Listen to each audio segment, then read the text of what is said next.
අද වීඩියෝ එකකින් අපි කතා කරන්න යන්නේ ෆන්ක්ෂන් එකක ග්‍රේඩියන්ට් එක ගැන. අපි සාමාන්‍ය පෙළ කාලේ ඉදම්ම මේ ග්‍රේඩියන්ට් එක යම් යම් විදිහට ඉගෙනගෙන තියෙනවා.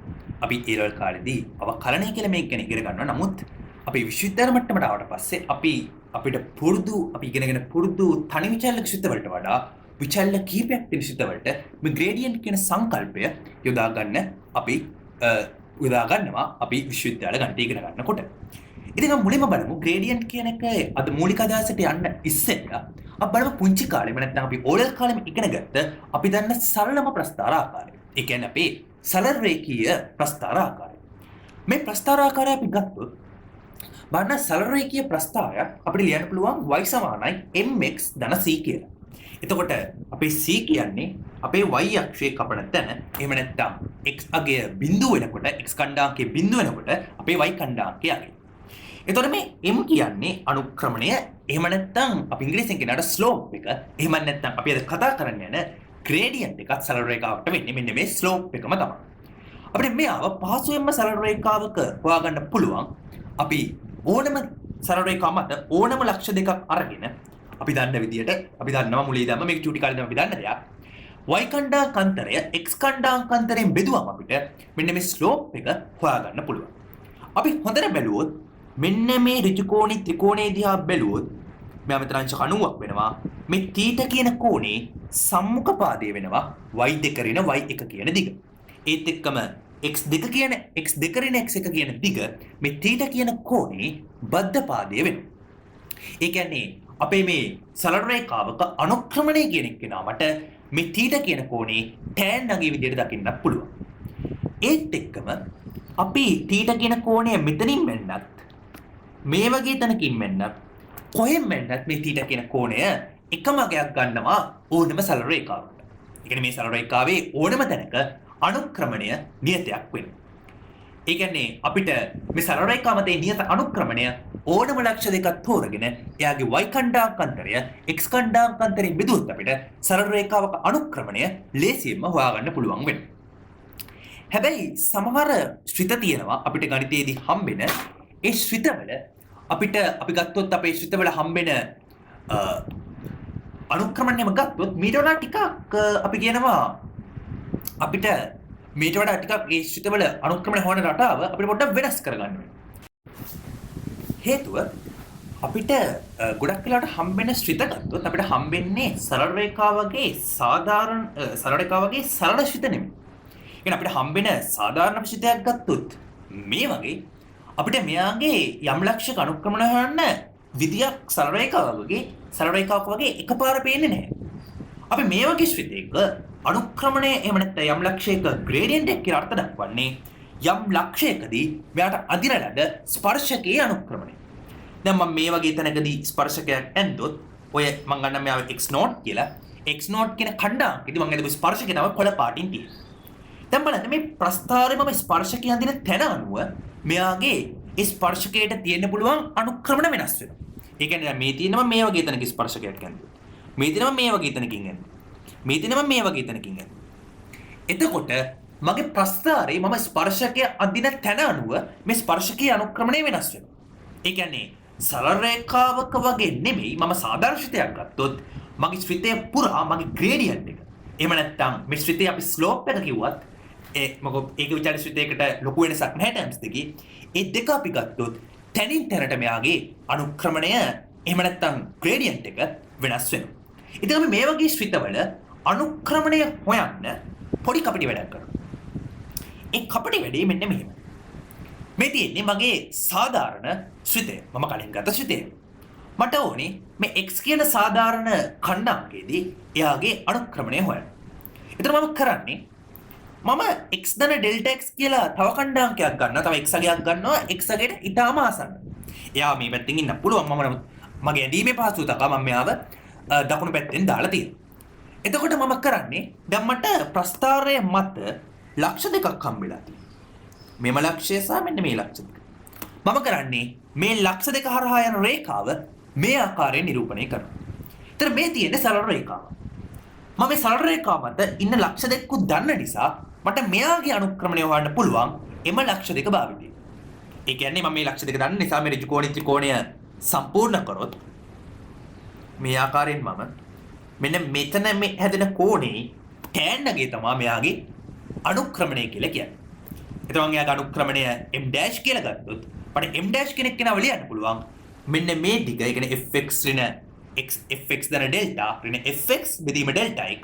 මොකද ඩෙල්ටා x කියන්නේ මෙන්න මේ දිග, කියන්නේ x ධන ඩෙල්ටා x ඍණ x කියන එක නා. මට මේ ආකාරයෙන් අනුක්‍රමණය ලියන්න පුළුවන්. ඒ කියන්නේ මෙයාගේ y ඛණ්ඩාංක දෙක අතර වෙනස fx ධන ඩෙල්ටා x ඍණ fx කියන එක නා මම ඩෙල්ටා y කියලා පොඩි සංකේතකින් දක්වනවා. එතකොට මට m' කියන එක නා ඩෙල්ටා y බෙදීම ඩෙල්ටා x කියලා දක්ව ගන්න පුළුවන් වෙනවා. දැන් බලන්න මම එහෙම ඩෙල්ටා y බෙදීම ඩෙල්ටා x m' දැක්වුවාට පස්සේ දැන් මට ඇත්තටම ඕනේ මෙයාව නෙමෙයි. මට ඇත්තටම ඕනේ මෙන්න මේ කොළ පාටින් ඇදපු x කියන ලක්ෂ්‍ය මත මම අඳපු ස්පර්ශ මට අදින්න පුළුවන් මගේ x කියන ලක්ෂ්‍යයේදී මම අදින ස්පර්ශකයේ අනුක්‍රම. දැන් මම මේ x දන ඩෙල්ටා x කියන එක්කිනා එන්න x ගාවට ලං වෙනවා. දැන් ඩෙල්ටා x කියන එක්කිනා පුළුවන් තරම් බිඳුවට ආසන්න කරොත් මට මේ හම්බෙන මේ ලක්ෂ දෙක අතර පරතරය එන්න අඩු වෙනවා. ඒ කියන්නේ මට පුළුවන් නම් ඩෙල්ටා x බිඳුවේදී m' කෙනෙක් කෙනා හොයන්න එයා මගේ මට අවශ්‍ය වන අනුක්‍රමණය වෙනවා. හැබැයි ඩෙල්ටා x බිඳුව වෙද්දී fx ධන ඩෙල්ටා x නේ fx උත් බිඳුව වෙලා මොකද ඩෙල්ටා x බිඳුව නම් මෙයා fx නේ fx එයාත් බිඳුව වෙලා ප්‍රතිඵලය අර්ථ විරහිත ප්‍රතිඵලයක් හම්බෙනවා. ඒක නිසා මම කරන්නේ ඩෙල්ටා x කෙනෙක් කෙනාව බිඳුවට යවුවොත් මොකද වෙන්නේ? ඒක දිහා බලන්න මම පාවිච්චි කරන ඒ වගේ දේවල් පාවිච්චි කරන දෙයක් තියෙනවා. ඒ තමයි අපේ සීමා. එතකොට අපි කරන්නේ අපි මේ m කියන අනුක්‍රමණය මට දකින්න පුළුවන්. මම x ධන ඩෙල්ටා x කියන පුළුවන් තරම් x වලට ලං කරනවා. ඒ ලං කරනකොට මගේ මේ කළු පාට කඩේකින් ඇදපු රේඛාවත් එන්න මේ කොළ පාට රේඛාවට ලං වෙනවා. මට ඒතර දකින්න පුළුවන් මේ m කියන එක එහෙම නැත්නම් මට අවශ්‍ය කරන x කියන සාධාරණ ඛණ්ඩාංකයේදී මම ශ්‍රිතයේදී අනුක්‍රමණය මට හොයන්න පුළුවන් වෙනවා. මම අරගත්තු ඩෙල්ටා y බෙදීම ඩෙල්ටා x මම උඩ හොයපු ඩෙල්ටා y බෙදීම ඩෙල්ටා x කියන එක්කෙනාගේ ඩෙල්ටා x බිඳුවට ඇව්වහම ඒ සීමාවට හොයාගත්තොත් මට එයාගෙන් කියන්න පුළුවන් මට x ලක්ෂයේදී අදින ලද ස්පර්ශකයේ අනුක්‍රමණය. මම එයාට වෙනම අංකණයකුත් දෙනවා. මෙන්න මේ සීමාවට ඩෙල්ටා x බිඳුවටදී ඩෙල්ටා y බෙදීම ඩෙල්ටා x කියන සීමාවට මම කියන එයාගේ අවකල සංගුණකය කියලා. එහෙම නැත්නම් ඩෙරිවේටිව් එක කියලා. ඒක අපි අංකණය කරනවා f'(x) විදියට. ඉතින් මේක තමයි අපි A level කාලේදී අවකලනය කියලා ඉගෙන ගත්තේ. කියන්නේ අපිට මේ අවකල සංගුණකයෙන් පුළුවන් ඕනෑම ලක්ෂයකදී ශිතයට අදින ලද ස්පර්ශකයේ අනුක්‍රමණය. එහෙම නැත්නම් ඕනෑම ලක්ෂයකදී ශිතයේ ග්‍රේඩියන්ට් එක. එහෙම නැත්නම් යාගේ ස්ලෝප් එක ගැන අපිට අදහසක් ගන්න. මේක බලන ගොඩ දෙනෙක්ට මතක ඇති අපි A level කාලේ අපි මේ අවකල සංගුණකයේ මේ විදියට ලබා ගත්තට පස්සේ අපි මෙයාගේ හැරුම් ලක්ෂ හොයන්න අපි කරන්නේ මෙයාගේ අවකල සංගුණකය එහෙම නැත්නම් ටර්නින් පොයින්ට්ස් හොයන්න මේක අවකල සංගුණකය බිඳුවට සමාන කරන එක. මොකද අපි මෙයාගේ තියෙන හැරුම් ලක්ෂ ආකාරගත ශිතයකට තියෙන පුළුවන් අපිට මිනිමම් තියෙන්න පුළුවන් මැක්සිමම් තියෙන්න පුළුවන් අපේ වගේම නැතිවර්තන සමත රිෆ්ලෙක්ෂන් පොයින්ට්ස් අපිට තියෙන්න පුළුවන්. මේ වගේ පොයින්ට්ස් වල අපි මොකද වෙන්නේ මේ හැම තැනකම මෙයාගේ මේ ටර්නින් පොයින්ට් එක කියන හැම තැනකම මෙයාගේ අවකල සංගුණකය එහෙම නැත්නම් අපි කියන්නේ මෙයා ග්‍රේඩියන්ට් එක එහෙම නැත්නම් මෙයාට අපි අදින ලද මෙයාගේ ටැන්ජන්ට් ලයින් එක අපි සාමාන්‍යයෙන් කියන ස්පර්ශකයේ ටැන්ජන්ට් ලයින් එක කියලා. ඒතර ඒ ලයින් එක අපි මෙයාට අදින ස්පර්ශකයේ අනුක්‍රමණය නැත්නම් ඒ අදින ස්පර්ශකය x අක්ෂයට සමාන්තර වෙනවා. ඉතින් අපිට විචල්්‍ය එකක් විතරක් තියෙන ශ්‍රිතයක මේ අවකල සංගුණකයේ භාවිතයෙන් x ගේ එක්ක ශ්‍රිතයේ ඒ ලක්ෂයේදී කොහොමද විචලනය වෙන්නේ කියන එක යම්කිසි අදහසක් අපිට ගන්න පුළුවන්. මොකද අවකල සංගුණකයේ ධන නම් අපි කියනවා x ගේ එක්ක ශ්‍රිතයේ වැඩි වෙනවා. ඒ වගේම අවකල සංගුණකයේ ඍණ නම් අපිට කියන්න පුළුවන් x ගේ එක්ක ඒ යම් පරාසයක් වටා ශ්‍රිතය x ගේත් එක්ක අඩු වෙනවා වගේ එම් කලාපය තුල හැසිරෙනවා කියලා. මොකද මේ වගේ ස්ලෝප් එකක් තියෙනවා කියන්නේ ධන අනුක්‍රමණයක් තියෙනවා කියන්නේ x ගේත් එක්ක යමක වැඩි වෙනවා වගේ. හැබැයි මේ වගේ ස්ලෝප් එක ගන්න තියෙන්නේ x ගේත් එක්ක ශ්‍රිතාගේ අඩු වෙනවා වගේ තමයි තියෙන්නේ. ඒතකොට අපි ශ්‍රිතයේ වැඩි වෙන පරාස අඩු වෙන පරාස වගේ දේවල් උසස් පෙළ කාලෙදී මේ ග්‍රේඩියන්ට් එක භාවිතයෙන් ගණනය කරා. ඉතින් අපි ඊළඟට බලමු කොහොමද අපි මේ අපි තනි විචල්යකට ඉගෙන ගත්ත අදහස අපි අරන් යන්නේ කියලා ටිකක් විචල්ය එකට වඩා තියෙන සිදුවලට. ඉතින් තත්ත්වය ගොඩක් සංකීර්ණ කරගන්න නැතුව අපි මුලින්ම බලමු විචල්්‍ය දෙකක් තියෙන ශ්‍රිතයක කොහොමද මේ ග්‍රේඩියන්ට් එක අපි අර්ථ දක්වන්නේ කියලා. අපි මුලින්ම විචල්්‍ය දෙකක් තියෙන ශ්‍රිතයක් ගත්තොත් මොන උදාහරණයකට මම දෙන්නම් මෙන්න මේ වගේ. කියන්නේ x වර්ගය දන 2y වර්ගය දන xy කියලා. ඒ කියන්නේ x සහ y කියන අගයන් දෙක මතම මගේ ශ්‍රිතයේ අගය තීරණය වෙනවා. ඉතින් මේ වගේ ශ්‍රිතයක් අපිට ඇන්දම නිකන් සර්ෆේස් එකක්. මේක මම අන්තර්ජාලයෙන් ගත්ත ෆොටෝ එකක්. ඔයගලන්ට MATLAB වගේ මොකක් හරි software එකක මේක ඇදලා බලන්න පුළුවන්. නැත්නම් අන්තර්ජාලයේ ඕන තරම් ෆොටෝස් හොයාගන්න පුළුවන්. දැන් මෙතන බලන්න මේ තියෙන්නේ මගේ x අගයන් තියෙන අක්ෂය. මේ තියෙන මගේ y අගයන් තියෙන අක්ෂය. මම මෙයා මත ඕනෑම ලක්ෂයක් ගත්තොත් මේ xy තලය මත එයාට අදාළ x අගයක් සහ y අගයක් තියෙනවා. එයාට අදාළ ශ්‍රිත අගයේ ඉන්නේ මෙන්න මේ සර්ෆේස් එක මත. එතකොට මෙයාගේ මම කොහොමද ස්පර්ශකය කියන අදහස තීරණය කරන්නේ? මොකද මේ ස්පර්ශකයක් ඇන්දොත් මට x අක්ෂයට සමාන්තරව ස්පර්ශකයක් දෙන්න පුළුවන්. y අක්ෂයට සමාන්තර ස්පර්ශකයක් දෙන්න පුළුවන්. නැත්නම් දෙකම නැති වෙන මොකක් හරි පැත්තකට දෙන්න පුළුවන්. ඒතර මම කොහොමද මෙයාගේ ස්පර්ශකය නිර්වචනය කරන්නේ? ඒත් එක්කම මම ස්පර්ශකයක් කොහොමද ඇන්දේ කියමුකෝ. කොහොමද මම යාගේ ස්ලෝප් එක එහෙම නැත්නම් යාගේ ග්‍රේඩියන්ට් එකේ ස්පර්ශකයේ ග්‍රේඩියන්ට් එක මම කොහොමද හොයාගන්නේ? ස්පර්ශකය. ඒ වගේම අපිට පුළුවන් ද ඒ ස්පර්ශක වලට තියෙන යම්කිසි ලක්ෂණයක් පාවිච්චි කරලා මේ ශ්‍රිතයක යම් ලක්ෂයක අඳුරලා ස්පර්ශක ගැන විස්තර කරන්න ග්‍රේඩියන්ට් කියලා පොදු එක්කෙනෙක් දෙන්න. හැමෝටම පොදු එක්ක. ඕක කරන්න අපි කරන මේ පුංචි ට්‍රික් එකක්. අපි කරන්නේ මුලින්ම අපි x අගේ x0 කියලා අගයකට ෆික්ස් කරනවා. එහෙම නැත්නම් නියත කරනවා. එතකොට අපි කරන්නේ මෙන්න මේ වගේ යම්කිසි අගයකට x0 කියන අගය ෆික්ස් කරනවා. ෆික්ස් කරලා අපි කරන්නේ එම තලය හරහා මෙයාගේ අපි බලනවා අපි කියනවා අපි මෙයාගේ ක්‍රොස් සෙක්ෂන් එක. එහෙම නැත්නම් අපි මෙයාගේ හරස් කැපුමක් බලනවා. එතකොට මේ තලය මත මේ ශ්‍රිතයේ විචරණය, ඒ කියන්නේ x නියතකයක ශ්‍රිතයේ විචරණය අපිට දකින්න පුළුවන්. මම මෙතනින් මෙහෙම ඇන්දොත් මේ තියෙන මම උඩට තියෙන මගේ z අක්ෂය, මම z අක්ෂය ඇන්දොත් මම මේ පැත්තට මගේ x අක්ෂය ගත්තොත් මෙන්න මේ ශ්‍රිතයේ විචරණය වෙන්නේ x අගය මත පමණයි. y අගය මත පමණයි. මොකද x අගය මම නියත කරලා තියෙන්නේ. ඒ කියන්නේ මෙන්න මේ වගේ ශ්‍රිත හැඩයක් ගත්තොත් මම යම් කිසි අගයක x අගය නියත කළා. එතනින් මම මෙයාගේ හරස් කැපුම බැලුවොත් ඒ හරස් කැපුමේ ශ්‍රිතයේ විචරණය වෙන්නේ y අගය මත පමණයි. ඔය දෙයම මම කරොත් මගේ y අක්ෂයට මම y අගය නියත කරොත් මේ වගේ මම එතනින් මේ හරස් කැපුමක් බැලුවොත් මට එයාගේ හරස් කැපුම මේ ආකාරයෙන් ගන්න පුළුවන්. එතකොට මම මගේ z අක්ෂය මෙහෙම අරන් මම මේ පැත්තට ගත්තොත් මගේ y අක්ෂය මෙන්න මේ ශ්‍රිතය මට මෙන්න මේ රේඛාව මේ හරස් කැපුම වෙන රේඛාව විචරණය වෙන්නේ මෙන්න මේ වගේ ප්‍රස්ථාර හැඩයකින් මට කියන්න පුළුවන්. එයා විචරණය වෙන්නේ එම තලයේ තුල ඉන්න x අගය මත පමණයි. මොකද ඒ රේඛාව මත යා කොහෙට ගියත් එයාගේ y අගය නියතයක් වෙනවා. ඒ කියන්නේ අපිට මේ වගේ අපි එක x අගය හරි y අගය නියත කරාම මේ දෙන්නව අපිට දකින්න පුළුවන් කලින් අපි කතා කරපු තනි විචල්‍යයක් විතරක් තියෙන ෆන්ක්ෂන් එකක් වගේ. ඔය අදහස අපි අරන් යමු තවත් ඉස්සරහට. දැන් මෙයාගෙන් අතර අපිට පුළුවන්. දැන් මෙයා තනි විචල්‍යක ප්‍රස්ථාරයක් දැක්කට පස්සේ අපි ඊළඟ කාලෙත් ඉගෙනගෙන තියෙනවා කොහොමද එක විචල්‍යයක් විතර ශ්‍රිතයන් අවකලනය කරන්නේ. එහෙම නැත්නම් අපි ඩිෆරෙන්ෂিয়েට් කළේ ඒගොල්ලන්ගේ ඩෙරිවේටිව්ස් ගන්න කියන එක. ඉතින් දැන් කලින් කරා වගේ අපි y අගේ නියත කළා සහ x අගේ නියත කරාට පස්සේ මට මේ අදාළ ශ්‍රිතයන් දෙක මේ ආකාරයෙන් හම්බ වෙනවා. මේ තියෙන්නේ මම y ව නියත කළා. මේ තියෙන්නේ මම x ව නියත කළා. එතකොට මම මෙයාව x වශයෙන් අවකලනය කරනවා මගේ වම් අත පැත්තේ ඉන්න එක්කෙනා. එතන මට එයා එනවා 2x ධන y0. එයි මගේ මෙයා නියතයක්. මෙයාත් නියතයක්. හැබැයි මෙයා y0 නියත වුණාට මට දැන් y0 නියත කරාම මට එන්නේ x වශයෙන් විතරක් x විතරක් විචල්්‍ය වෙන ස්විතයක්. එයාව අවකලනය කරාම මට එන ප්‍රතිඵලය මම අර කලින් තෝරගත්ත මගේ නියත y0 අගය මත ඩිපෙන්ඩ් වෙනවා. මම ඔය දෙයම එහා පැත්තේ ඉන්න එක්කෙනාට කරොත් එයාගේ විචල්්‍ය දින y එයා y විෂයෙන් අවකලනය කරොත් මට එයාව හම්බෙනවා 4y0 4y ධන x0 කිය. ඒ කියන්නේ මගේ 4y කියන එක්කෙනා මගේ 4y කියන එක්කෙනා මට එන්නේ 2y වර්ගය අවකලනය කරාම මගේ x0 කියන එක්කෙනා එන්නේ මේ x0 y කියන එක්කෙනා අවකලනය කරාම මොකද මෙතනත් මම ගන්නෙ මගේ x0 කියන එක්කෙනා ෆික්ස්ඩ් කියලා. එයා කන්ස්ටන්ට් එක.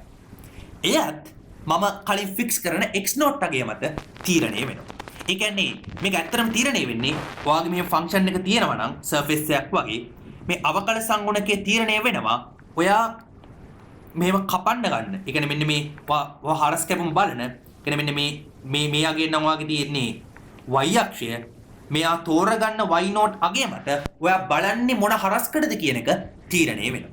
මෙතනත් ඒ වගේම. කියනවා මේක y අගේ නැතුව x අගේ තිබ්බොත් ඔයා බලන්නේ මොන හරස්කඩද කියන එක අනුව ඔයාට ලැබෙන ඔයාගේ fix x not value වලින් ලැබෙන ෆන්ක්ෂන් එක වෙනස් වෙනවා. ඒ වගේම ඔයාට ලැබෙන ඩෙරිවේටිව් එකත් වෙනස් වෙනවා. ඒ කියන්නේ ඔයාට මේ ලැබෙන ෆන්ක්ෂන් එක වෙනස් වෙනවා කියන්නේ පැහැදිලි. ඔයා ඕනෑම සාධාරණ y අගයක් ගත්තොත් ඔයාට ලැබෙන ප්‍රස්ථාරේ අනුක්‍රමණය වෙනස් වෙනවා. ඔයා බලන හරස්කඩ අනුව. ඕකම x වලටත් වෙනවා. මොකද අපි කරන්නේ x නියත කළා y හසුරෙන් කොහොමද විචලනය වෙන්නේ කියලා බලනවා. y නියත කළා x හසුරෙන් කොහොමද විචලනය වෙන්නේ කියලා බලනවා. එතකොට ඔයා නියත කරන x හරි y අගේ අනුව හරි ඔයාට ලැබෙන යුනිවේරියට් ෆන්ක්ෂන්ස් දෙක වෙනස් වෙනවා. උදාහරණයක් විදිහට ඔයාගේ x not එක වුණොත් ඔයාට ලැබෙන්නේ f1 y කියන එක්කෙනා 2y වර්ගය x not වර්ගය එකක් වෙනවා ධන y. හැබැයි x not බිඳු වුණොත් ඔයාට ලැබෙන්නේ 2y වර්ගය විතරයි. ඒ කියන්නේ x අගය මත ඔයාට x නියත කරාම ලැබෙන ප්‍රස්ථාරයේ නැත ශ්‍රිතය වෙනස් වෙනවා. ඒකම අපිට y වලට උනත් කියන බල y නියත කරන්නේ y එකට නියත කරොත් x y එකට නියත කරොත් fx එක කියන එක නවාට හම්බෙනවා x වර්ගය ධන 2 ධන x y බිඳුවට දැම්මොත් ඔයාට හම්බෙන්නේ x වර්ගය විතරයි. ඉතින් ඔයා නියත කරන අගය යනකොට හම්බෙන ප්‍රස්ථාරය වෙනස් වෙනවා, ශ්‍රිතය වෙනස් වෙනවා. ඒත් එක්ක ඔයාට ලැබෙන ඔයාගේ ඩෙරිවේටිව් එක වෙනස් වෙනවා.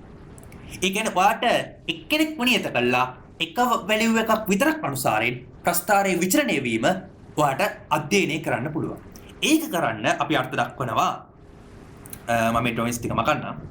අර්ථ දක්වනවා ඩාබ fxy යට ඩාබ x. ඒ කියන්නේ අපි fxy කියන එක්කෙනාව අවකලනය කරනවා y නියතයක් කියලා හිතන්න. එහෙම කරාම අපිට හම්බෙන එක්කනට අපි කියනවා partial derivative of fxy with respect to x. එහෙම නැත්නම් fx සුරෙන් fxy ගේ ආංශික අවකල සංගුණකය කියලා. ඒත් එක්කම අපි ආව ඩිනෝට් කරනවා f අපි චුඩියට යටින් x කියලා දාලා xy ඒක මෙන්න මේ අංකණයත් අදහස් වෙන්නේ fxy කියන එක්කෙනාගේ x සුරෙන් ආංශික අවකල සංගුණකය කියන එක. ඒතර මට උඩ ෆන්ක්ෂන් එකට මෙයාගේ ආංශික අවකල සංගුණකය ලියලා පෙන්නන්න පුළුවන් 2x ධන y කියලා. මොකද y කියන නියතයක් නම් මෙයාගේ x වර්ගය අවකලන 2x වෙනවා. 2y වර්ගය අවකලන නම් බිඳුවක් එන්නේ. මොකද y කියන මම නියතයක් විදිහට සලකන්නේ. ඊට පස්සේ xy අවකලනය කරාම මට y කියලා හම්බ වෙනවා. මතක තියාගන්න මේ ඩාබ fxy කියන එක නමට x වශයෙන් අවකලනය කරාට මෙයාගේ මම සංඛ්‍යාත්මක අගයක් ගන්නම් xy අගයන් දෙකක් මම ආදේශ කරන්න ඕනේ. ඒතර xy අගයන් දෙක මම මේ ආංශික අවකල සංගුණකේ ගණනය කරන්නේ මොන x සහ y අගයන්ට අදාළවද කියන එක අනුව රඳා පවතිනවා. මොකද අපි සාමාන්‍යයෙන් ඒ වල උනත් අපි dy dx කියලා කෙනෙක් ගණනය කරාට පස්සේ අපිට එයාව x යම් x a හරි b හරි නැත්නම් x 1 2 3 වගේ අගයකට අවකල සංගුණකයේ අගය ගණනය කරගන්න පුළුවන් වෙනවා. ඒත් එක්කම අපි කතා කරොත් දෙවෙනි එකටත් මට මේ වගේ අර්ථ දක්වන්න පුළුවන් ඩාබ fxy over ඩාබ y. ඒ කියන්නේ අපි fxy කියන එක්කෙනාව අවකලනය කරනවා y විශයෙන් x කියන එක්කෙනාට කන්ස්ටන්ට් එකක් විදිහට සලකලා. එතකොට අපි ආවංකණය කරන්න පුළුවන් අපිට යට කියන්න පුළුවන් fxy ගේ partial derivative එක with respect to y. එහෙම නැත්නම් fxy ගේ y විශයෙන් එයාගේ ආංශික අවකල සංගුණකය කියලා. අපිට යාව fy xy විදිහට දක්වන්න පුළුවන්. අපිට යාව ලියන්න පුළුවන් ඩාබ fxy over ඩාබ y. එහෙම නැත්නම් fy xy කියන එකනව 4y දන x කියලා. මොකද 2y වර්ග අවකලනය කරාම එයාට 4y එනවා. xy අවකලනය කරාම x එනවා. x වර්ගය අවකලනය කරාම බිඳුවක් වෙනවා. මොකද අපි x ට නියතයක් විදිහට සලකන නිසා. ඒතර මේකත් අපිට ඒ කියන්නේ අපිට ඕනම ලක්ෂයක අපිට මෙයාව අවකලනය කරගන්න යද්දී අපි මොකද කරන්නේ විචල්්‍ය දෙකක් තියෙන වෙලාවක එක්කෙනෙක් නියතයක් විදිහට ඉඳලා අනිත් එක්කෙනා අපිට y නියත කරලා අපි x ගෙන් අවකලනය කරොත් අපිට හම්බ වෙනවා x සුරෙන් එයාගේ partial derivative එක.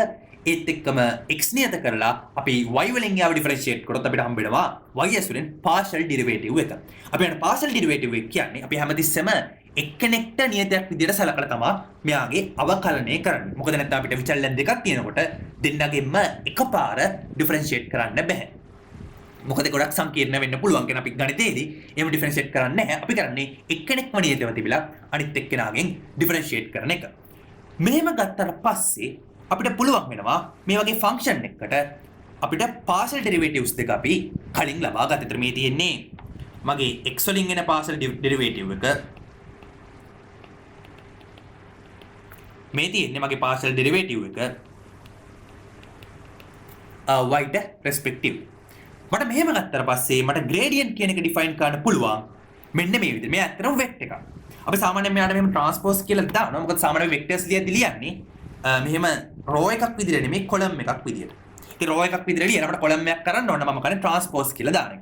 සාමාන්‍යයෙන් ඔයගොල්ලෝ රෙෆරන්ස් බුක් එකම රීඩ් කරනකොට ගොඩක් වෙලාවට මේ ග්‍රේඩියන්ට් කියන එක ඕගොල්ලන්ට හම්බෙයි කොලම් වෙක්ටර් එකක් විදිහට. එතන මෙන්න මේ නොටේෂන් එකට අපි කියනවා ග්‍රේඩියන්ට් එක කියලා. එතන මේ අකුරට කියන්නේ නබ්ලා කියලා. එතන ග්‍රේඩියන්ට් එක කියන්නේ ඇත්තටම වෙක්ටර් එකක් වෙනවා. එතන යාගේ පළවෙනි කොම්පොනන්ට් එක වෙන්නේ එක්ස්ට්‍රා දාලා පාසල් ඩෙරිවේටිව් එක. එහෙම නැත්නම් වාගේ ෆන්ක්ෂන් එකේ පළවෙනි වේරියබල් එකට දාලා පාසල් ඩෙරිවේටිව් එක. එතන අපි පළවෙනි වේරියබල් එකනේ x. එතන අපි පාසල් ඩෙරිවේටිව් එක වෙන්නේ x ට රෙස්පෙක්ටිව්ලි ද පාසල් ඩෙරිවේටිව් එක.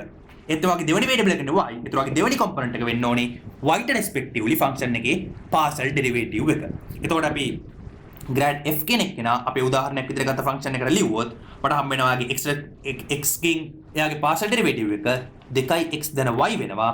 y ගෙන් එයාගේ පාසල් ඩෙරිවේටිව් එක 4x ධන y වෙනවා. මට ඔය ආකාරයෙන් grad f කෙනෙක් කෙනා හම්බ වෙනවා මගේ උදාහරණයක් විදිහට ගත්ත ෆන්ක්ෂන් එකට. එතකොට මෙහෙම ලියාගත්තට පස්සේ අත්‍තරම අපිට පුළුවන් වෙනවා අපි කතා කරනවා ඩිරෙක්ෂනල් ඩෙරිවේටිව්ස් කියලා. ඒතර අපිට ෆන්ක්ෂන් එකේ යම්කිසි ලක්ෂයක් තෝරාගත්තට පස්සේ ඇත්තට මේ අපි කියලා තියෙන්නේ මේ ඩෙරිවේටිව් එක අපි ගත්තොත් නිකන් අපි xy කියලා තලයේ ගත්තොත් නැත්නම් yx කියන තලයේ ගත්තොත් මේ ඕනම ලක්ෂයක් මට xy කියලා ගන්න පුළුවන්. එහෙම ගත්තට පස්සේ මම y අක්ෂයට සමාන්තරව මම මෙයාගේ ටැන්ජන්ට් එකක් ඇන්දොත් මගේ සර්ෆේස් එකේ එයාගේ ග්‍රේඩියන්ට් එක මට හම්බෙන්නේ ඩාබ y over ඩාබ f over ඩාබ x. එහෙම නැත්නම් සර් මම හිතන්නේ මම මෙතන වැඩදුනා මම ග්‍රේඩියන්ට් එක චුට්ටක් පොඩි ලියන්නම්. අපි ග්‍රේඩියන්ට් එක ගත්තොත් grad f සමානයි 2x ධන y 4y ධන x. අපි ඕනම අපේ xy තලයේ මත xy කියලා පොයින්ට් එකක් ගත්තොත් මම y ට සමාන්තරව මෙයාගේ මගේ ප්‍රස්ථාරේ මම ස්ලෝප් එකක් ගන්න ග්‍රේඩියන්ට් එක ස්පර්ශකයක් ඇන්දොත් එයාගේ අනුක්‍රමණය මට හම්බෙන්නේ ඩාබ f over ඩාබ y. ඒත් එක්කම මම x අක්ෂයට සමාන්තරව මෙයාගේ ඇන්දොත් ස්ලෝප් එකක්. ඒ කියන්නේ y of x කළා x විතරක් විතරණය කළා මම ඒ කියන්නේ x ට සමාන්තරව මෙයාගේ ස්ලෝප් එක ඇන්දොත් ඒ ස්ලෝප් එකේ අනුක්‍රමණය එන්නේ ඩාබ f over ඩාබ x. ඒතර වගේ සර්ෆේස් එක මේ xy ප්ලේන් උඩින් ඕන විදිහකට ඉන්න පුළුවන්. වා x ට සමාන්තරව ඔයාගේ xy කියන පොයින්ට් එක කියන වගේ x ගේ x සහ y කියන සාධාරණ පොයින්ට් එක තෝරගෙන වා x අක්ෂයට සමාන්තරව මෙයාට ටැන්ජන්ට් ලයින් එකක් ඇන්දොත් එයාගේ අනුක්‍රමණය වෙන්නේ ඩාබ f over ඩාබ x. y අක්ෂයට සමාන්තරව යම් කිසි ටැන්ජන්ට් එකක් ඇන්දොත් එයාගේ අනුක්‍රමණය වෙන්නේ ඩාබ f over ඩාබ y. ඒතර ඒක කොහොමද ජියොමෙට්‍රිකලි අපි තවදුරටත් එක්ස්ප්ලেইন කරන්න කියන එක මම කලින් තව වීඩියෝ එකකින් අරන් එන්නම්. මොකද කලින් වීඩියෝස් වලත් අපි කතා කරා ෆන්ක්ෂන්ස් වල කොහොමද මල්ටිවේරියට් එකද හැසිරෙන්නේ කියලා. නමුත් මේ ජියොමෙට්‍රිකල් හැසිරීම කියන එක අපි වෙනම වීඩියෝ එකක් කරන් කතා කරමු. මොකද නැත්නම් අද වීඩියෝ එක ගොඩක් දික් වෙන්න පුළුවන්. ඒත් එක්කම අපි ඔය විදිහට කතා කරාට පස්සේ මේ අදහසම අපිට අරන් යන්න පුළුවන් ඕනම සාධාරණ මල්ටිවේරියට් ෆන්ක්ෂන් එකකට. දැන් නම් බලමු අපි කොහොමද කියලා අපි කලින් කතා කරපු බයිවේරියට් ෆන්ක්ෂන් එකකට කතා කරපු ග්‍රේඩියන්ට් එකේ අදහස අපි මල්ටිවේරියට් ඕනෑම සාධාරණ වේරියබල්ස් n ගාණක් තියෙන මල්ටිවේරියට් ෆන්ක්ෂන් එකකට අරන් යන්නේ කියලා. අපි ගාව මල්ටිවේරියට් ෆන්ක්ෂන් එකක් තියෙනවා නම් මේ වගේ වේරියබල්ස් n ගාණක අපිට යා ග්‍රේඩියන්ට් එක මෙන්න මේ විදිහට ලියන්න පුළුවන්. අපිට මෙයාව ට්‍රාන්ස්පෝස් කියලා දාන්න පුළුවන්. මොකද අපි සාමාන්‍යයක් විදිහට මෙහෙම රෝ වෙක්ටර්ස් විදිහට වෙක්ටර්ස් ලියන්නේ නැහැ. අපි සාමාන්‍යයෙන් ඕගොල්ලෝ ගොඩක් පොත් වලින් රිෆර් කරොත් මේ වගේ කොලම් වෙක්ටර්ස් තමයි වෙක්ටර්ස් වලට හම්බ වෙන්නේ. ඒතර මේවා ලියද්දී අපි කරන්න බොහොම සරල දෙයක්. වාගේ පළවෙනි වේරියබල් එකට අදාළ පාර්ෂල් ඩෙරිවේටිව් එක පළවෙනියට ලියනවා. දෙවෙනි වේරියබල් එකට අදාළ පාර්ෂල් ඩෙරිවේටිව් එක දෙවෙනියට ලියනවා. සහ තුන්වෙනි වේරියබල් එකට අදාළ පාර්ෂල් ඩෙරිවේටිව් එක හතරවෙනි එකට අදාළ එකම පිළිවෙලට ලියන් ගිහිල්ලා අන්තිමට වාගේ n වෙනි වේරියබල් එකට අදාළ පාර්ෂල් ඩෙරිවේටිව් එක ලියාගෙන යනවා. ඒතර මේ විදිහට වාට වාගාව f කියලා ෆන්ක්ෂන් එකක් තියෙනවා නම් වා එයාගේ තියෙන ෆන්ක්ෂන් වලට සාපේක්ෂව එයාගේ පාර්ෂල් ඩෙරිවේටිව්ස් ටික දන්නවා නම් ඔයාට පුළුවන් වෙනවා ඕනම ෆන්ක්ෂන් එකකට එහෙම නැත්නම් ඔයාට වේරියබල් 100ක් නෙමෙයි මිලියනයක් නෙමෙයි බිලියන ගණනක් තිබ්බත් ඔයාට ග්‍රේඩියන්ට් එක ලියා ගන්න පුළුවන්. ඉතින් අතරම අද වීඩියෝ එකකින් අපි ග්‍රේඩියන්ට් එකේ භාවිත සහ ග්‍රේඩියන්ට් එකේ ජියොමෙට්‍රිකල් මීනින් එක කතා කරනටත් වඩා අද මම කතා කරන්න බලාපොරොත්තු වෙන්නේ පාර්ෂල් ඩෙරිවේටිව් එක කියන අයිඩියා එක සහ කොහොමද පාර්ෂල් ඩෙරිවේටිව්ස් පාවිච්චි කරලා ග්‍රේඩියන්ට් එක ලියාගන්න කියන එක ගැන. ඒත් එක්කම දැන් මෙහෙම ග්‍රේඩියන්ට් එක ලියාගත්තට පස්සේ මෙයාගේ මොකක් හරි වැඩක් තියෙන්න තිබේ. මොකද අපිට අපේ ග්‍රේඩියන්ට් එක අපි නිකන් ලියාගත්තට පස්සේ ග්‍රේඩියන්ට් එකෙන් මුකුත් වැඩක් කරගන්න බැරි නම් එහෙම නැත්නම් අපේ ග්‍රේඩියන්ට් එක කිසිම වැඩක් කරගන්න බැරි දෙයක් නම් තේරුමක් නැහැ. ඒත් එක්කම ග්‍රේඩියන්ට් එකෙන් මොකද්ද වෙන්නේ කියන එකත් දෙයක් ඕගොල්ලෝ දැනගත යුතුයි. ඉතින් පළවෙනි ප්‍රශ්න තමයි ඇයි මේ ග්‍රේඩියන්ට් එක මල්ටිවේරියට් ෆන්ක්ෂන් එක ලිව්වම එයා ග්‍රේඩියන්ට් එකක් වෙන්නේ. දැන් අපි ගමු අපි සාධාරණව ගත්තොත් වේරියබල්ස් දෙකක මේ වගේ ප්‍රස්ථාරයක් අපිට තියෙනවා මේ වගේ සර්ෆේස් එකක්. ඒතර මම xy කියලා ඕනම සාධාරණ පොයින්ට් එකක් අරගෙන මම යාට අදාළ ෆන්ක්ෂන් වැලියු එක ගත්තොත් මට යාගේ ෆන්ක්ෂන් වැලියු එක හම්බ වෙනවා. මට මෙයාට මෙතන අදින්න පුළුවන් ස්පර්ශක ගත්තොත් මට x අක්ෂ y අක්ෂයට සමාන්තරව ඕන නම් අදින්න පුළුවන් x අගේ නියත කරලා. මට x අක්ෂයට සමාන්තරව ඕන නම් අදින්න පුළුවන් y අගේ නියත කරලා. ඒ වගේ මට ඕන ඒ කැමැති වෙන පැත්තකට උනත් නැත්නම් තේකිනාංශක 360න් ඕන පැත්තකට මෙයාගේ අපි කලින් කතා කරා වගේ හරස්කඩක් බලලා ඕනම පැත්තකට දාලා වෙගෙන අපි ඕනම විදියකට තලයක් අරගෙන ඒ ප්‍රස්ථාරය හරස්කඩ බලලා ඒ තලයේ මත කොහොමද වැටෙන්නේ කියලා මට ස්පර්ශකේ ඕනම සාධාරණ පැත්තකට අදින්න පුළුවන්. හැබැයි මගේ මෙයාගේ සර්ෆේස් එක තියෙන ලස්සන කතාව තමයි ඔයා ස්පර්ශකේ අදින නැත්නම් හරස්කඩ බලන්න තෝරගන්න පැත්ත අනුව ඔයාගේ ග්‍රේඩියන්ට් එකේ විශාලත්වය වෙනස් වෙනවා. අපි අපිට කියනවා ඩිරෙක්ෂනල් ඩෙරිවේටිව් කියලා. ඒ කියන්නේ වගේ ඔයා තෝරගන්න ඩිරෙක්ෂන් එකත් එක්ක ඔයාගේ අදින ග්‍රේඩියන්ට් එකේ නැත්නම් අදින ටැන්ජන්ට් ලයින් එකේ ස්ලෝප් එක වෙනස් වෙන්න පුළුවන්. ඒ කියන්නේ මේ ග්‍රේඩියන්ට් එකට දිශාව සහ විශාලත්වය එක්ක කරන්න දෙයක් තියෙන්න ඕන. ඒක නිසා අපිට යම් කිසි අදහසක් ගන්න පුළුවන් මෙයාට විශාල දිශාව සහ විශාලත්වය එක්ක මෙයාට මොකෝ මෙයාගේ ස්ලෝප් එක අපි ගත්තොත් ඒ කියන්නේ මෙයාට මේ මෙන්න මේ තිරස් තලයට අපි xy තලයට තියෙන ආනතිය අපි මෙයාගේ විශාලත්වය කියලා හිතුවොත් මෙයාගේ අදින දිශාවත් එක්ක විශාලත්වය වෙනස් වෙනවා කියන්නේ මේ ග්‍රේඩියන්ට් එකට මොකද අපි ග්‍රේඩියන්ට් එක ගන්නේ ඕනම දිශාවකට අදින මේ වගේ ස්පර්ශකයක අනුක්‍රමණය සාධාරණම ලියාගන්න. අපි ඒක ලියන්නේ කොහොමද කියලා තාම කතා කරේ නැහැ. නමුත් ඕගොල්ලන්ට නිකමට හිතෙන්න ඕනේ මේ වගේ ග්‍රේඩියන්ට් එක ලිව්වට පස්සේ ග්‍රෑඩ් f එක එයාට දිශාව සහ විශාලත්වයත් එක්ක දෙයක් කරන්න තියෙනවා කියන්නේ අනිවාර්යෙන්ම වෙක්ටර් එකක් වෙන්න ඕනේ. ඉතින් මේක මම ඉස්සරහට වීඩියෝ එකකින් අනිවාර්යෙන්ම අරන් එන්නම් ඒ ජියොමෙට්‍රිකල් මීනින්ග් ගැන. එතරම් පොඩ්ඩක් ඕගොල්ලෝ දැන් හිතලා බලන්න ඇයි ඇත්තටම වෙක්ටර් එකක් වෙන්නේ කියලා. දෙවෙනි තමයි කලින් කිව්වා වගේ අපි මෙච්චර මහන්සි වෙලා ග්‍රේඩියන්ට් එක ගොඩනගා ගත්තට එයාගේ ඇත්තටම භාවිතය මොන වගේද?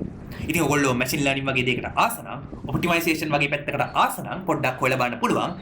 මැෂින් ලර්නින් වගේ තියෙන courses වලට YouTube videos වලට කොහොමද ඒගොල්ලෝ variables ගොඩක් තියෙන functions වල maximum values minimum values හොයන්නේ කියලා.